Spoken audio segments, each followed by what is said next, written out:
Hay una fortaleza en Japón que jamás cayó ante ningún ejército enemigo. Pero su final fue tan brutal que sus propios muros se convirtieron en el sepulcro de quienes juraron defenderla hasta la muerte. El castillo de Odani se alza en las montañas de la provincia de Omi como un fantasma de piedra. Sus ruinas susurran historias de honor, traición y una resistencia que desafió al hombre más temido del Japón feudal. Esta no es solo la historia de una fortaleza inexpugnable, sino de cómo el orgullo samurái pudo más que la supervivencia. Para entender lo que ocurrió en estas montañas en 1573, necesitamos conocer a los protagonistas de esta tragedia. El clan Asai había gobernado estas tierras durante generaciones, construyendo su poder sobre alianzas estratégicas y una fortaleza que parecía imposible de conquistar. Pero en el horizonte se alzaba una tormenta llamada Oda Nobunaga.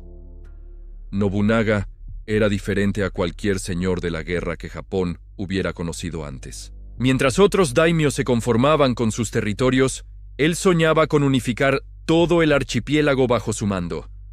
Su método era simple pero devastador: aplastar a cada rival uno por uno sin importar el coste. Los monjes budistas de Enryaku-ji lo habían descubierto cuando Nobunaga quemó su monasterio sagrado junto con miles de personas. Los Asai sabían que serían los siguientes. La alianza entre los Asai y los Asakura había sido su última esperanza. Dos clanes poderosos, dos ejércitos experimentados, dos fortalezas que se consideraban inexpugnables. Pero Nobunaga había demostrado una y otra vez que las reglas tradicionales de la guerra ya no aplicaban en su época. Tenía algo que sus enemigos no poseían: una visión de futuro y la crueldad necesaria para hacerla realidad. El castillo de Odani no era una fortaleza común. Los ingenieros militares que lo diseñaron habían aprovechado cada ventaja que la naturaleza podía ofrecer. La montaña Odani se alzaba como una torre natural, con pendientes tan empinadas que parecían muros construidos por los dioses. Solo había un camino serpenteante que llevaba a la cima, fácilmente defendible por unos pocos hombres contra un ejército entero. Las murallas se alzaban en terrazas escalonadas, cada una más alta y fortificada que la anterior. Los atacantes que lograran superar la primera línea de defensa se encontrarían atrapados en patios estrechos, expuestos a las flechas y piedras arrojadas desde arriba. Era un diseño diabólico que había convertido cada metro de terreno en una trampa mortal. Pero la verdadera fortaleza de Odani residía en su abastecimiento de agua. Mientras muchos castillos podían ser sometidos cortando su suministro hídrico, Odani tenía manantiales naturales en su interior. Los constructores habían excavado pozos profundos y creado cisternas que podían mantener a la guarnición durante meses. O al menos, esa era la teoría. Asai Nagamasa, el señor del castillo, era un hombre atrapado entre dos mundos. Por un lado, había jurado lealtad a los Asakura, sus antiguos aliados. Por otro, estaba casado con Oichi, la hermana menor de Oda Nobunaga. Cuando estalló la guerra abierta entre ambos bandos, Nagamasa tuvo que elegir, y eligió el honor sobre la sangre. La traición de Nagamasa fue un golpe devastador para Nobunaga, pero también fue su sentencia de muerte. El futuro unificador de Japón no perdonaba las ofensas personales, y esta había sido la peor de todas. Un cuñado que le daba la espalda en el momento más crítico era algo que requería un castigo ejemplar. Los primeros ataques contra Odani siguieron las tácticas tradicionales. Las tropas de Nobunaga se lanzaron cuesta arriba, enfrentando una lluvia de flechas y piedras. Los samurái Asai defendían cada terraza como si fuera su propia tumba, repeliendo asalto tras asalto. Durante días, las laderas de la montaña se tiñeron de rojo, pero las murallas del castillo permanecían inquebrantables. Nobunaga pronto se dio cuenta de que estaba perdiendo hombres y tiempo en una empresa imposible. Los muros de Odani habían sido diseñados para resistir exactamente este tipo de ataques frontales. Cada escalón, cada muro, cada puerta había sido pensada para maximizar las bajas entre los atacantes. Era momento de cambiar de estrategia. La decisión que tomó Nobunaga entonces definiría no solo el destino de los Asai, sino el futuro de la guerra de asedio en Japón. Si no podía tomar el castillo por fuerza, lo tomaría por paciencia. Sus ejércitos se retiraron de las laderas empinadas y establecieron un cerco completo alrededor de la montaña. Miles de soldados se distribuyeron en un anillo de hierro que rodeaba Odani. Construyeron campamentos permanentes, torres de vigilancia y barreras que interceptaban cualquier intento de suministro. Ningún comerciante, ningún mensajero, ninguna caravana de alimentos podía acercarse a la fortaleza. Por primera vez en su historia, Odani estaba completamente aislado del mundo exterior. Al principio, los defensores no se preocuparon demasiado. Sus almacenes estaban llenos de arroz, pescado seco y verduras conservadas. Los pozos proporcionaban agua abundante y cristalina. Tenían municiones suficientes para resistir durante meses, quizás incluso un año entero. Seguramente Nobunaga se cansaría antes y buscaría objetivos más fáciles. Pero Nobunaga había aprendido algo que muchos generales de su época aún no comprendían. El tiempo podía ser el arma más poderosa de todas. Mientras sus enemigos consumían sus reservas encerrados en su fortaleza de piedra, él podía permitirse esperar. Sus líneas de suministro permanecían abiertas, sus soldados recibían comida fresca cada día, y su posición se fortalecía con cada semana que pasaba. Los primeros síntomas del hambre comenzaron a manifestarse después de 2 meses de asedio. Las raciones diarias se redujeron a la mitad, luego a 1/3. Los caballos fueron sacrificados para alimentar a los hombres. Las reservas de arroz, que parecían inagotables al principio, empezaron a mermar visiblemente. Y aún no había señales de que Nobunaga tuviera intención de levantar el cerco. Dentro de las murallas de Odani, la tensión crecía cada día. Los samurái que habían mostrado valor inquebrantable frente a las cargas enemigas, ahora luchaban contra un adversario invisible, pero implacable. El hambre no respetaba el honor ni la lealtad. Devoraba por igual a señores y sirvientes, a guerreros veteranos y a jóvenes pajes. Nagamasa se enfrentaba a la decisión más difícil de su vida. Sus espías le habían informado que Nobunaga no tenía prisa. El señor de la guerra había establecido su cuartel general en una posición cómoda y parecía dispuesto a mantener el asedio durante el tiempo que fuera necesario.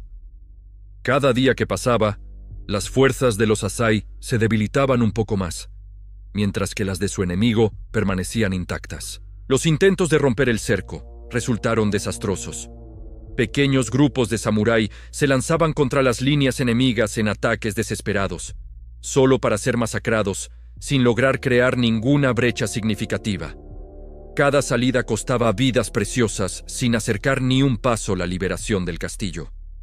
Las murallas que habían sido su fortaleza ahora se habían convertido en su prisión. Cuando llegó el 5.º mes de asedio, la situación dentro de Odani había alcanzado un punto crítico. Los últimos granos de arroz se contaban uno por uno. Los hombres habían perdido tanto peso que sus armaduras les quedaban holgadas. Algunos habían comenzado a morir, no por heridas de batalla, sino por pura inanición. Y entonces llegó la noticia que sentenció definitivamente su destino. El castillo Ichihodani había caído. Los Asakura, esos aliados incondicionales en los que Nagamasa había depositado su confianza, habían sido completamente aniquilados. Las noticias llegaron a través de un mensajero que logró infiltrarse durante la noche, esquivando las patrullas de Nobunaga. El hombre, herido y agotado, murmuró las palabras que todos temían escuchar. Ya no había ejército de socorro que viniera a liberarlos. La caída de los Asakura significaba algo más que la pérdida de un aliado. Era la confirmación de que Nobunaga había perfeccionado un nuevo tipo de guerra, una guerra total donde no bastaba con derrotar al enemigo en batalla, había que borrarlo por completo de la existencia. Los supervivientes de Ichihodani contaron historias espeluznantes. Mujeres y niños ejecutados, templos profanados, bibliotecas milenarias convertidas en cenizas. El mensaje era claro. Esto era lo que esperaba a cualquiera que desafiara al nuevo orden.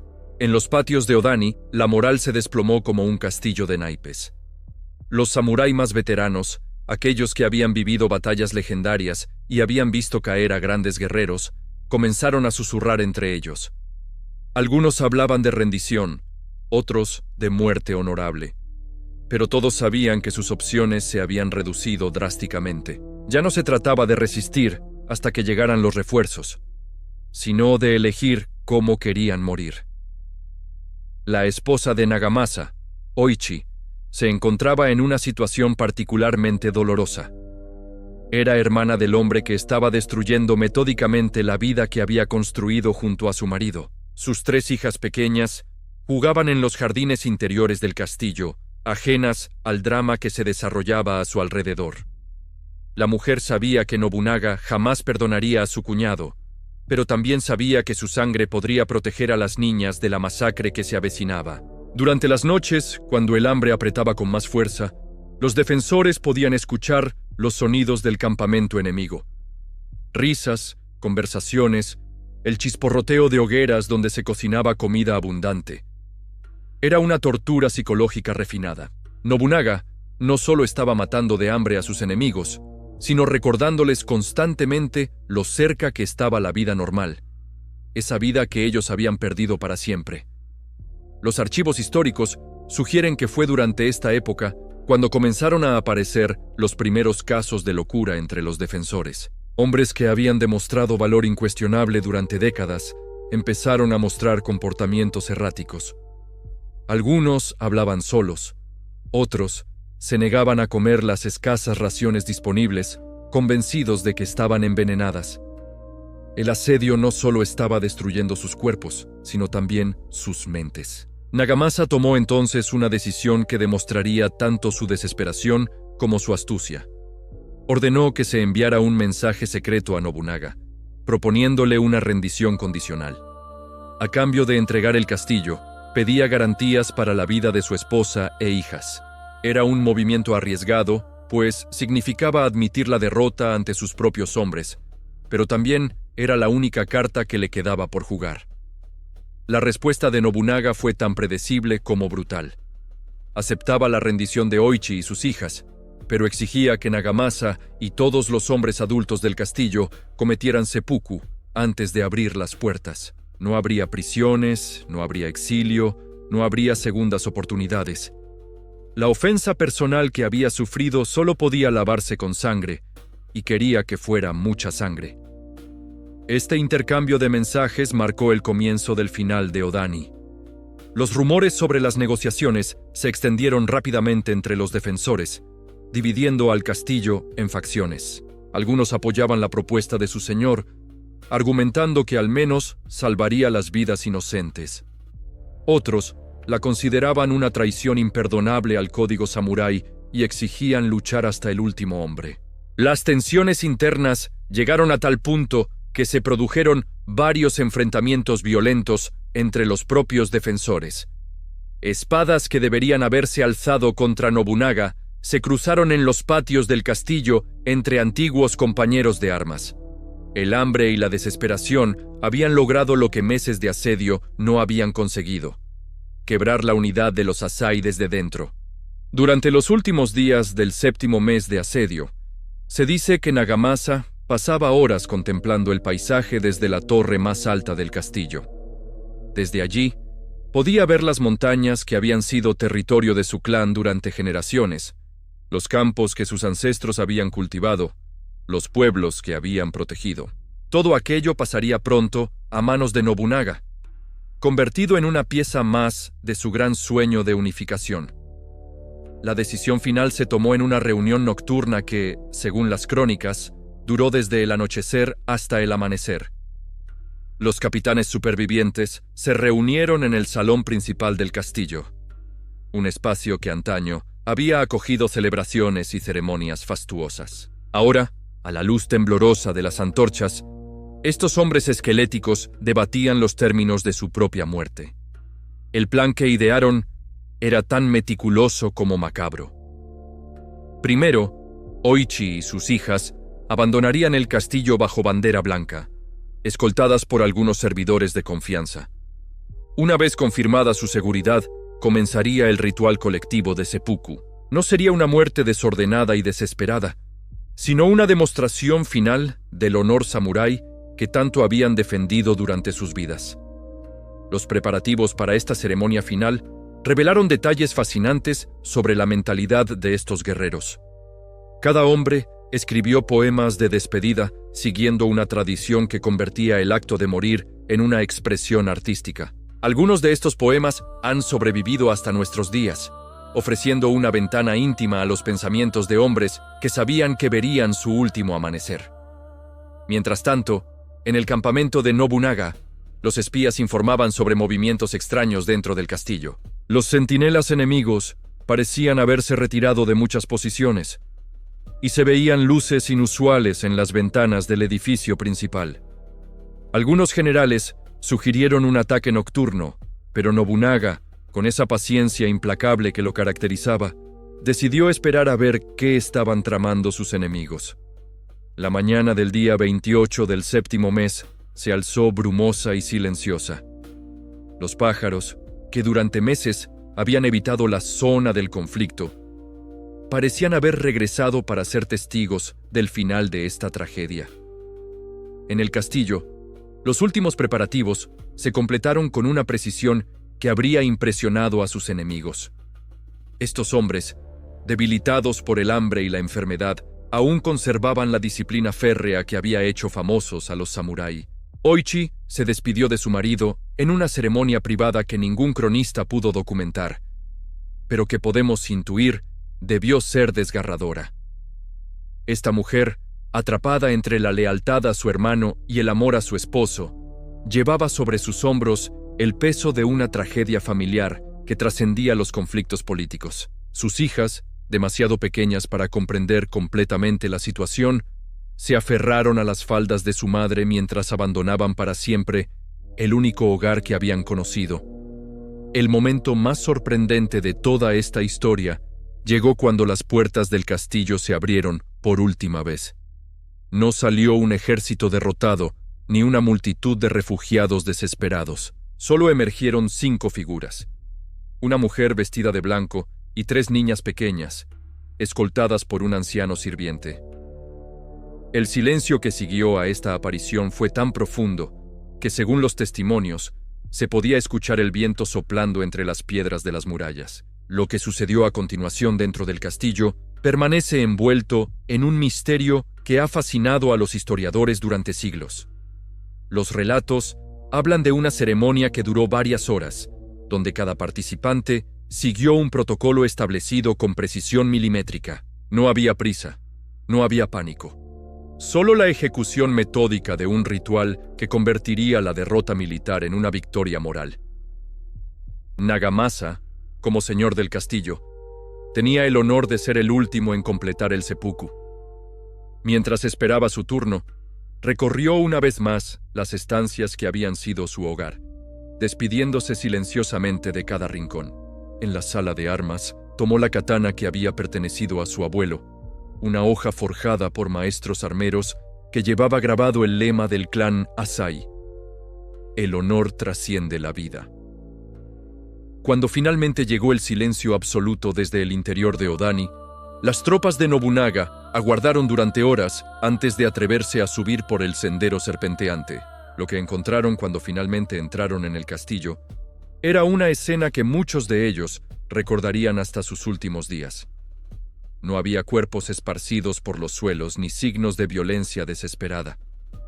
En el salón principal, dispuestos en formación perfecta, yacían los últimos defensores de Odani, cada uno en la posición exacta que el protocolo samurái dictaba para una muerte honorable. El castillo de Odani nunca había caído ante un ejército enemigo, y técnicamente nunca lo hizo. Sus muros permanecieron inviolados hasta el final, convertidos en el mausoleo más extraordinario que Japón había conocido jamás. Los propios defensores habían elegido transformar su fortaleza en su tumba, negando a Nobunaga la satisfacción de una conquista tradicional y escribiendo con su sangre una página única en la historia militar del mundo. La escena que encontraron las tropas de Nobunaga al entrar en Odani dejó sin palabras incluso a los soldados más veteranos. Pero lo que realmente impactó a los conquistadores no fue la muerte ceremonial de los defensores, sino los detalles que revelaban cómo habían pasado sus últimas horas. Los cuerpos estaban limpios, vestidos con sus mejores ropas de seda, y cada hombre había sido colocado con un cuidado casi maternal. Alguien había dedicado tiempo a preparar cada cadáver según las tradiciones más estrictas del Bushido. Nobunaga recorrió personalmente cada sala del castillo, buscando explicaciones a lo que acababa de presenciar. En la biblioteca encontró manuscritos antiguos apilados con orden obsesivo, como si alguien hubiera querido preservarlos para las generaciones futuras. En los almacenes, completamente vacíos, descubrió marcas en las paredes donde los defensores habían ido contando los días del asedio. 321 días exactos. Cada marca había sido trazada con la precisión de un calígrafo experto. Pero fue en la torre principal donde Nobunaga hizo el descubrimiento más inquietante. En el escritorio de Nagamasa encontró un diario personal que documenta los últimos meses del asedio con una frialdad casi científica. Las entradas describían el deterioro físico de cada hombre, las raciones exactas que se consumían cada día, incluso el estado emocional de las tropas. Nagamasa había convertido su propia destrucción en un estudio meticuloso sobre los límites de la resistencia humana. Una entrada del diario, fechada apenas 3 días antes del final, resulta especialmente reveladora. Los hombres ya no hablan de victoria ni de derrota. Hablan únicamente de cómo quieren ser recordados. Hemos comprendido que nuestra verdadera batalla no es contra Nobunaga, sino contra el olvido. Estas palabras revelan una mentalidad que trascendía la simple resistencia militar. Los defensores de Odani habían transformado su última resistencia en un acto de inmortalidad deliberada. El comportamiento de Nobunaga tras la conquista también fue extraordinario. A diferencia de sus victorias anteriores, donde solía celebrar con banquetes y distribución de botines, ordenó que nadie tocara nada dentro del castillo durante 7 días completos. Sus generales interpretaron esta decisión como una muestra de respeto hacia la determinación de sus enemigos. Pero los registros privados de Nobunaga sugieren motivaciones más complejas. El señor de la guerra había quedado profundamente perturbado por la experiencia. En cartas dirigidas a sus aliados durante las semanas siguientes, Nobunaga escribió repetidamente sobre la victoria que no se siente como victoria. Había conseguido eliminar a uno de sus enemigos más peligrosos, pero la forma en que los Sasai habían elegido morir había convertido su triunfo en algo inquietante. Por primera vez en su carrera, Nobunaga se enfrentaba a adversarios que habían logrado derrotarlo psicológicamente, incluso en la muerte. La noticia del final de Odani se extendió por todo Japón con una velocidad inusual, pero las versiones que circulaban diferían dramáticamente según quien las contara. Los aliados de Nobunaga describían el evento como prueba de la futilidad de resistirse al nuevo orden. Sus enemigos, por el contrario, convirtieron la historia en un ejemplo legendario de cómo la muerte honorable podía trascender cualquier derrota militar. Los Sasai habían perdido la guerra, pero estaban ganando la batalla por la memoria histórica. Los efectos de Odani en el comportamiento militar japonés fueron inmediatos y duraderos. En los meses siguientes al asedio, varios castillos menores se rindieron a Nobunaga sin ofrecer resistencia, aterrorizados por la posibilidad de enfrentar un destino similar. Pero paradójicamente, también aparecieron nuevas formas de resistencia inspiradas en el ejemplo de los Sasai. Algunos daimyo comenzaron a preparar ceremonias de muerte colectiva como alternativa estratégica a la derrota tradicional. La historia de Oichi tras abandonar Odani añade otra capa de complejidad a esta tragedia familiar.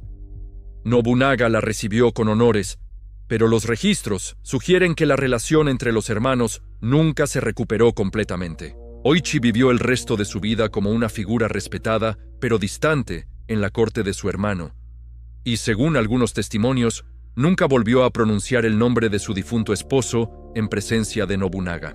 Las 3 hijas de Oichi y Nagamasa se convirtieron en piezas fundamentales del juego político posterior. Nobunaga las crió como si fueran sus propias hijas, pero también se aseguró de casarlas con aliados estratégicos que consolidaran su poder. De forma retorcida, la sangre de los Asai terminó extendiéndose por toda la aristocracia japonesa, perpetuando la influencia del clan que él había intentado borrar completamente. Los arqueólogos que han excavado las ruinas de Odani en tiempos modernos han encontrado evidencias que confirman muchos aspectos de las crónicas históricas. En el salón principal, descubrieron marcas en el suelo que coinciden exactamente con las descripciones de cómo fueron colocados los cuerpos durante la ceremonia final. También encontraron restos de incienso y flores, sugiriendo que los defensores habían conseguido algún tipo de provisiones ceremoniales, incluso durante los momentos más desesperados del asedio. Uno de los hallazgos arqueológicos más fascinantes fue el descubrimiento de una cámara secreta excavada en la roca viva de la montaña. Esta habitación, no mencionada en ningún documento histórico, contenía tesoros del clan Asai que habían sido cuidadosamente preservados y sellados antes del final. La presencia de esta cámara demuestra que, incluso en sus últimos días, los defensores estaban pensando en el futuro, tratando de preservar algo de su legado para las generaciones posteriores. La influencia de Odani en la cultura popular japonesa ha perdurado a través de los siglos. La historia ha sido recontada en obras de teatro kabuki, novelas clásicas y filmes modernos, siempre enfatizando los temas del honor, la lealtad y el sacrificio personal. Cada generación ha encontrado en esta tragedia elementos que resuenan con sus propias circunstancias históricas, convirtiendo a los defensores de Odani en símbolos eternos de la resistencia japonesa. Pero quizás el aspecto más inquietante de toda esta historia es cómo la estrategia de los Asai terminó siendo más exitosa de lo que ellos mismos pudieron haber imaginado. Nobunaga conquistó su castillo, pero nunca pudo conquistar su memoria. Durante los 450 años que han pasado desde entonces, el nombre de Odani ha sido recordado y venerado, mientras que muchas de las victorias más convencionales de Nobunaga han sido olvidadas por la historia popular.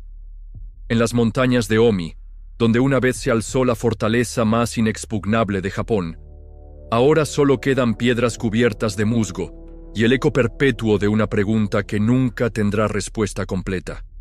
Los muros de Odani protegieron a sus defensores hasta el final, pero fueron esos mismos defensores quienes eligieron convertir su refugio en su mausoleo, transformando una derrota militar en la victoria moral más perfecta que el código samurái pudo concebir jamás.